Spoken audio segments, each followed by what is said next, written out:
Right now is what photographers call the magic hour. I've just spotted another great shot. Going to try and put together a series of stitched images. I'm hoping for a really exciting shot. That's exactly what we want. I've got 2 lights set up and we've got this lovely wooden line. The exposure range is just too great.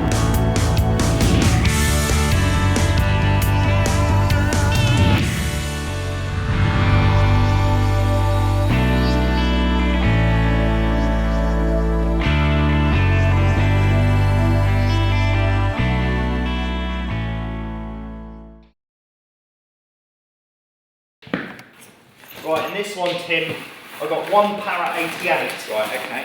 And that's all the poles, isn't it, for the... Well, yeah, there'll be the 3 central rods, because the other 2 paras are in there. In here. Well, there's only 1 in there at the moment. And so the adapters, waiting for the other one. And then the adapters, and I've got 3 lighting stands in there as well. Okay. So... we've weighed those, haven't we? Yeah, I've weighed that, and they're all well within weight. These bronze colour cases aren't too heavy. They're quite rigid, but they're not too heavy. That's common, isn't it? The Pelican, they're nearly at your limit. That is the problem with the Pelicans, yeah. I mean, they're sturdy, but they don't have to chew up your weight load on for airline flights.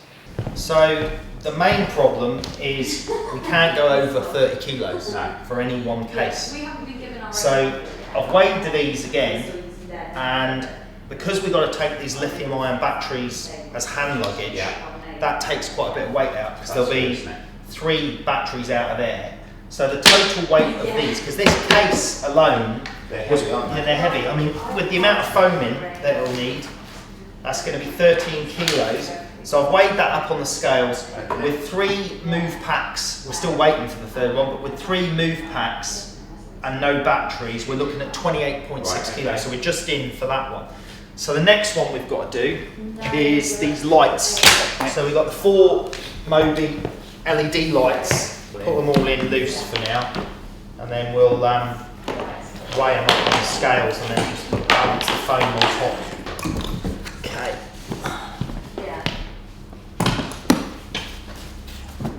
I should have maybe done that at the same time. Should be alright. Let's see. Yeah, 17.6 kilos, so that one's good. What are you doing there, Carl? I'm lining these move packs up in this case with this pluck and pick foam to figure out exactly where I need to pick foam. So basically when these 3 packs are in here, I've only got 2 at the moment, but I'm just like, this foam is the one that you just pick out. So I'm just trying to make a template almost by pressing the item down roughly where I need it to go, and then working out where I'm going to pick the foam out. So from that, I can see that that is going to be my line along here. Now, it's a few layers thick, this foam, so I'm going to have to do it in sections.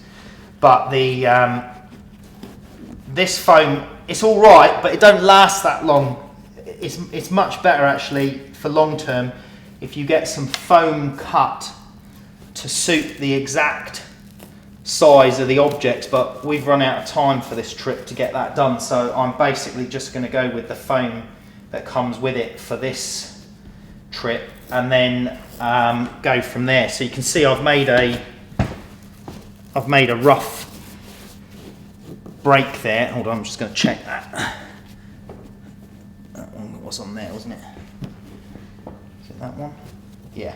So I've made a rough indent of where that's going to go, and I'm just pluck and picking. You can get a razor blade and actually cut it a little bit to help you, but it's fairly easy to get this stuff out just doing that. But it's important to make sure you prepare your stuff and plan the position of it carefully before you go and do this, because once you've done it you can't undo it, and then you're really stuffed if you realise actually I've made a mistake, because then you've got to go and order new foam, and the foam for these isn't cheap. So that should fit nicely in there, which it does. And there's going to be, obviously it'll be another layer thick, so that I'm going to have to pluck out of there. So yeah, that's basically how you do the pluck and pick foam. So I've got all the holes cut now, move packs fit in there. The only thing I need to do is double side tape this foam down so the layers don't lift up like it's doing there. But basically what you can see is I've got enough room for 3 move packs, all slotted with the space for the handle. And what I've also done is left room for the 3 spare batteries. So we'll have a battery spare one in there, plus one in there, so it'll be 6 batteries. Now for airline check-in, these lithium ion batteries, you're not really meant to check them in. You have to take these as hand luggage. So that'll keep the weight down in the case anyway, so there won't be actually any batteries in there at all. It will just be the moves. But when we get out of the airport on location, then we can slot all the batteries back in here, spare ones in there, and everything for all our mobile portable lighting is all accommodated in that one case. So really happy with that. Just got to stick this foam down with double-sided tape to keep it a little bit more secure.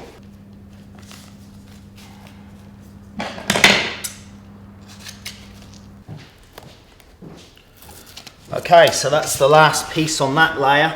Now, just to let you know, this is the really strong double-sided tape that sign writers use for sticking signs on. Normal double-sided tape wouldn't do the job. So I've already stuck the bottom layer down to the foam at the base, and you can see now that's nice and solid. And then I'm going to slide this layer in, and that will give it some adhesion to the layer below. Give that a bit of a press down.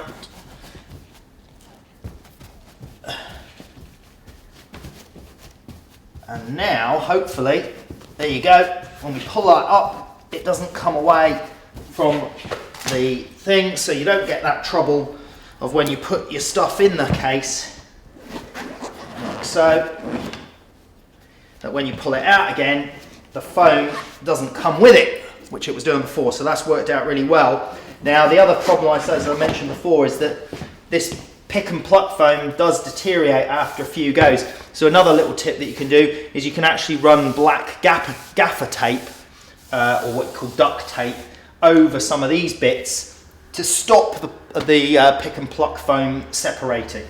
It's not essential, but by doing what I've done with the double-sided tape, sticking that down, that's going to make that foam a lot more secure going forwards.